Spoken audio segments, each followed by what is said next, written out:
What's up, guys? So welcome back to my YouTube channel. Here for another video for you guys. So actually today I'm in the parking garage. I'm getting ready to attend Clash Championships in Orlando. It is an NPC and a pro show. So I figured I would do like a little show day vlog. I don't know if the whole video will be over that, but I get a lot of people that ask me to do like show day footage. So I figured I would kind of take this video to show you guys what attending an NPC and a pro show is like, kind of how it runs. I'm not going to be staying for finals. I'm just coming here for prejudging. I'm going to drive back after after prejudging, but I'm going to be here for the amateur prejudging and the pro prejudging, and I'm excited. So I kind of wanted to give you guys a little insight into what a show is like. I tell all of my clients all the time that if you are considering competing, go to a show. Experience a show before you compete. That way you just have a good insight into like how a show runs, and also what competitors look like in person, because I feel like competitors look a lot different in person than they do in pictures. So I'm going to take you guys along for the show. I'll explain a little bit about how the show works. I'll talk a little bit afterwards about things I've noticed, or I noticed on stage, things that were being rewarded, things that weren't, suit trends, all that jazz. So stay tuned and I will catch you guys inside. So this is the outside. Got some vendors, pretty standard for most shows. You're gonna see lots of vendors, and then we're gonna go inside. Alright, you guys, so I figured I would do a quick little voiceover. I did get a little bit of show day footage, so I only got footage of the pros. So what you're seeing here is pro bikini. So what they do at first is they bring out all of the pros and they line them up like this. So they do like a first little look and kind of comparison really quickly. And then what they do, and you'll see in this next clip, is they do their individuals. Now, this is Brittany, and she actually got second place, and this was her pro debut. I got just a snippet of her routine, but you can tell like her glutes are incredible. But she ended up getting second, and it was her pro debut. So you'll see they all come out and they do their individual routine. I only got a little glimpse of her routine in particular, and then the last clip I got is going to be this next one, and this is going to be where they bring all of the pros out once they've all done their individual routine, and then they're calling them out. So this was first call outs. So they're calling out the girls who are in first call outs, which is essentially like the top 5 or 6. So in this particular pro show, Amy Delgado took first place. Love her. She looked phenomenal. And then the girl I just got a clip of, Brittany, got second place, which is amazing for her pro debut. So wanted to just get a little show day footage for you guys, but I'll talk a little bit later in this video about some of my takeaways from this show. Okay, friends, so I just got home from the Clash, and to say I did not do a great job at filming is an understatement. So I put the clips that I had before this, but I figured what I'm going to do is I'm going to break down. So first off, I'm going to sit down and I'm going to chit chat a little bit about some things I recognized at this show, things that were being rewarded, things that, you know, made competitors stand out in a good way, but also maybe not in a good way, in hopes that this can be a really informative and helpful video for people who have never competed before and are going to compete, or just newer competitors in general, or even seasoned competitors. I mean, part of the reason why I like going to shows is not only because I feel like it's important for me as a coach to, you know, be at shows to see what's being rewarded, but also as an athlete, it helps to see like what's being rewarded and what sets the best of the best apart, right? So I'm going to go over that. I'm going to talk a little bit about how, how I noticed the judging was today, things that stood out in a good and bad way. And I'm sorry if you hear like noises in the background. There's cruise ships that are not too far from me, and they always like honk their horns when they're getting ready to leave. But I figured I would talk about that. And then a lot of you guys asked me to give like posing tips and do a video about that. So I figured I'm going to also include that in this video and talk to you guys a little bit about some posing do's and don'ts and some common things I see that are like not so great on stage. So stay tuned if you want to see that. And yeah, I'll sit down and we'll chat about that next. Alright, you guys, I am back. So I made some notes, and as promised, what I'm going to kind of discuss here is some things that I really noticed at this show, things that were being rewarded, things that maybe stood out to me in good ways, but also maybe in bad ways. So I have a little note, or I have some notes that I took. So first things first is really, like, I was thinking this as I was sitting and watching the show. And I'm specifically kind of talking about the amateur portion, right? Because honestly, the pros, they're so amazing, and there's never a ton to critique with the pros, right? Because they are just all so stunning from top to bottom. Their posing is amazing, like their whole package is usually on point, right? So when I was watching, I was really thinking to myself, I'm like, dang, like Posing is so important, you guys. If you are a competitor watching this, please do not make the mistake of neglecting your posing. And I am not just saying this. Like, if I was, you know, when I first competed for the first time back in the day, because it's actually been a while, I remember thinking to myself, oh, I'll just, you know, I'll kind of teach myself posing. I'll try to learn from like Instagram videos. I'll just practice a lot the last couple weeks. And like, did I get by with doing that? Yeah, but like also, did my posing look like immaculate? No. And one of the biggest things I saw amongst the amateurs today, where there were some girls with some really awesome physiques, but their posing was just very timid. I think that was the best kind of way I could describe some of the things I saw. Just some girls, you know, getting on stage, they had an amazing package, but you could just tell in their posing, they were very timid, they looked kind of nervous, and like that shows through, right? You know, if you have a girl who, if you have, you know, a girl with a phenomenal physique, but her stage presence is not great, or she doesn't know how to pose to accentuate her physique, or if you just look timid and you're not confident, you know, that shows. The judges can see that. There's no, you know, there's no hiding if you're nervous or timid, if you're showing it on your face and within, you know, your movements and your fluidity. So posing was something I noticed a ton today, because I noticed that the girls who got on stage, who looked confident, who were fluid in their poses, who kept their routine simple, they were being rewarded, right? And I'm not saying you can step on stage with an awful physique and just win by your posing. However, you know, you could have the best physique on stage, but if your posing is like garbage, you're probably not gonna, you know, place as high as you have the potential to. So posing was so important. That's why at the end of this video, I'm gonna go through some posing do's and don'ts, just some basics of some common things I see. So the second thing that kind of goes into that is going to be keeping your routine short and simple. Like, don't spend more time on stage than you need. Now, as an amateur bikini competitor, you have about 15 seconds to do your full routine. So it's not long at all. The pros have a totally longer period of time to do their routine, but amateurs have about 15 seconds. However, every once in a while, I'll see girls who try to throw in a couple of extra moves. And you just, you know, the way I look at it as a simple routine is not a bad thing. Don't think that adding a ton of fluff to your routine is gonna make it any better, because at the end of the day, the more movement, the more fluff you put into your routine, so to say, it just gives the judges more time to potentially seek out your flaws, right?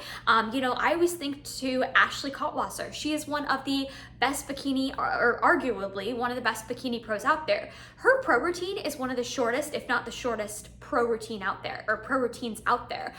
Yet she's always winning shows, and the judges say, I mean, short and sweet does the trick. Sometimes you don't need to spend more time than you need on stage, and like I said, the more time you spend up there, the more time you give the judges to potentially pick out your flaws. So for amateur competitors, don't you know, don't throw in a ton of fluff into your routine. Don't try to make it longer than it needs to be. Okay, so I'm trying to look at my notes. Let's see. Two last things I wanted to point out. So one thing is, when it comes to your suit, when it comes to your hair, when it comes to your makeup, just all the stage glam and your tan, you know, none of that stuff should be distracting to the point where it's like taking away from your physique. So what I mean is, let's say you get on stage and, I don't know, your hair is like green or something. Now, I'm all for fun colored hair if that's you, but like on stage, you have to think, when you walk on stage, that may be the first thing the judges notice, like, whoa, look at her hair. Or, you know, so my point being is, with your package, your hair, your tan, your suit color, and your makeup, you don't want to draw attention to those things in a negative way, right? You don't want to step on stage, you don't want the first thing the judges to see is your hair or your tan. Like, that takes away time that they could be looking at your physique, right? So your suit, your hair, your tan, your makeup all needs to like make the full package, if that makes sense.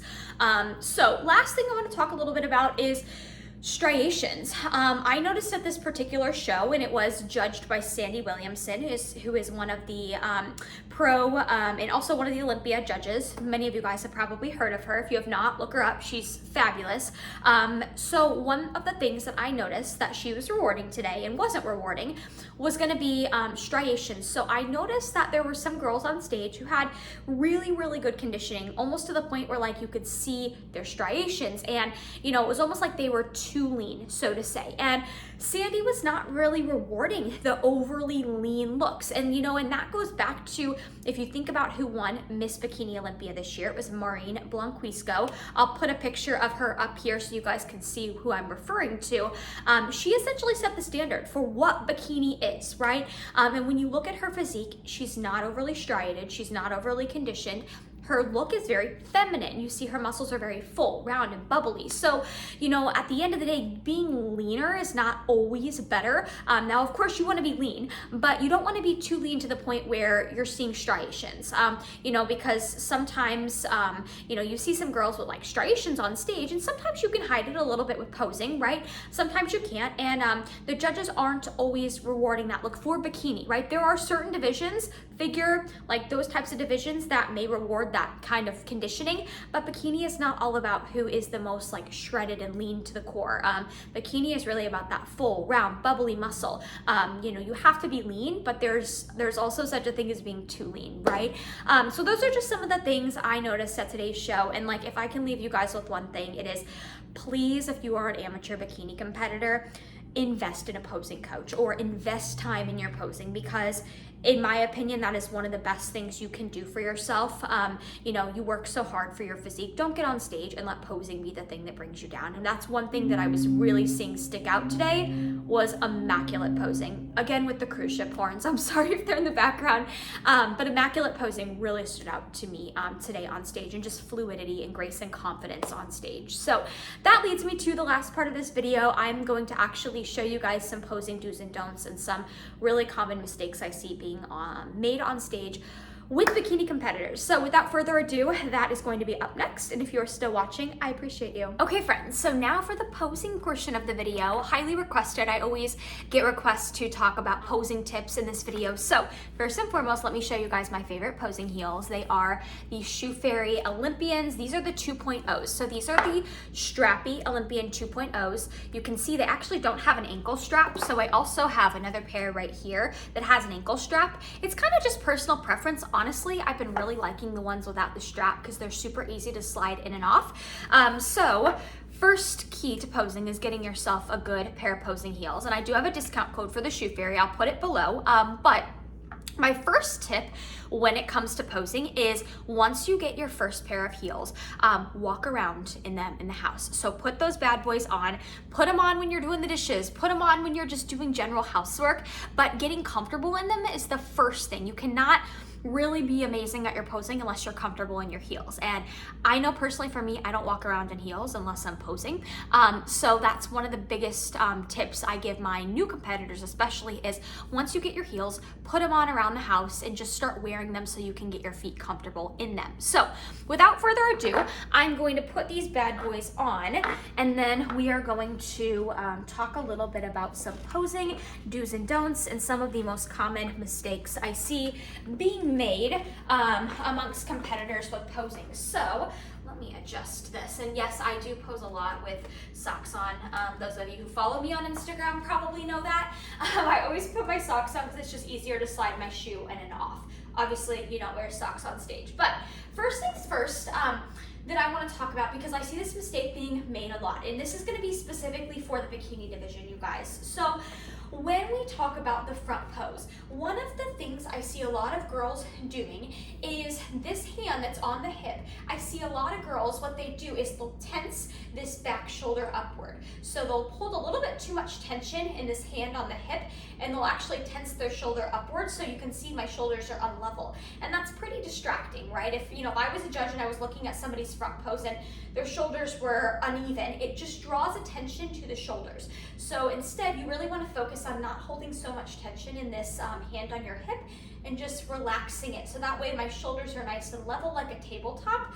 One of the biggest mistakes I made actually back in the day was having unlevel shoulders. And I think it just comes from a lot of girls having too much tension in this hand on the hip where they kind of tense that shoulder upwards. So you want to just make sure it's nice and even with the other shoulder, nice like a tabletop.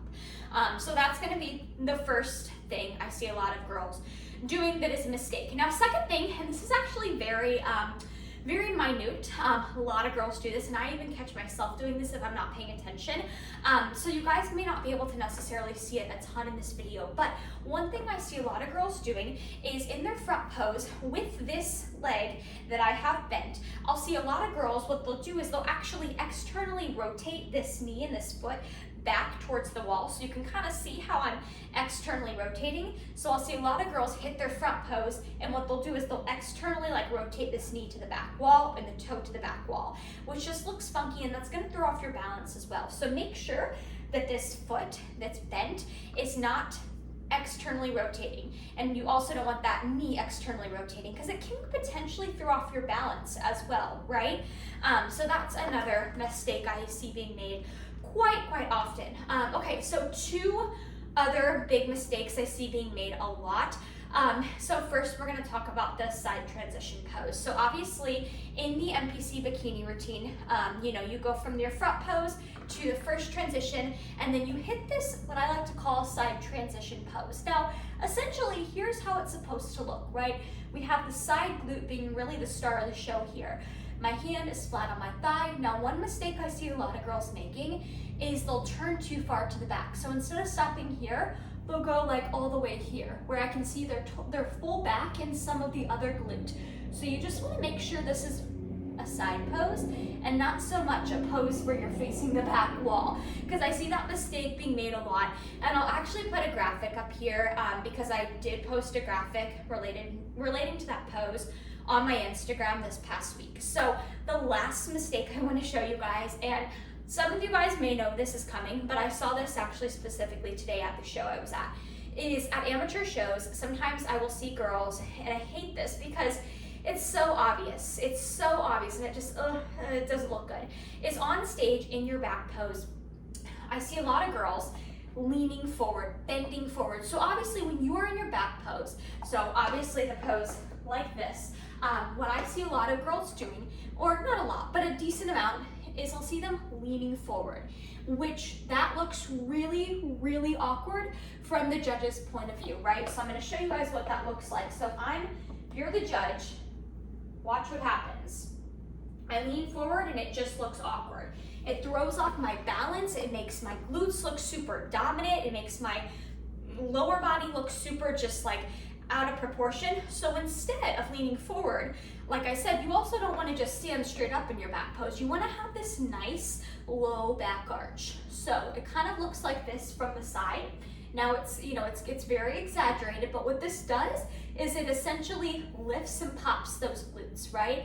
So from the back, that's going to look like this. And you can tell it doesn't look like I'm leaning forward as much, right? So that's another huge mistake I see being made. It's just the natural tendency to lean forward in the back pose, and it doesn't look so great at all. Now my last thing, because you may be asking, well, Lexi, how do you get that low back flexibility? Because a lot of girls, when you first start posing, you don't necessarily have that flexibility in your low back to do what I just did. So two things I'm gonna recommend: get a yoga wheel on Amazon. Just search yoga wheel, get a yoga wheel and start implementing that into your stretching routine. And also doing a seal stretch, that can be really helpful as well.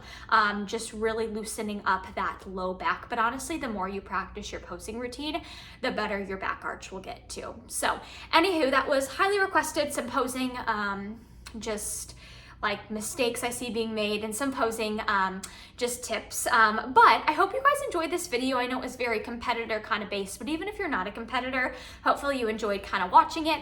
If you are a competitor, do me a favor and share this video if you can. I would love for as many people as possible to just kind of pick up some of the little golden nuggets in this video. I think it could be potentially really helpful for newer competitors. But if you've made it to the end of this video, I appreciate you guys so much. More of my prep journey, for those of you who've been watching, I will be posting more about that in and then probably the next video, so you can stay up to date with what's going on with me and kind of what my plans are. But I appreciate you guys. If you've watched this far, give this video a thumbs up, subscribe to my channel, and I hope that wherever you guys are at in the world, you have a great rest of your day.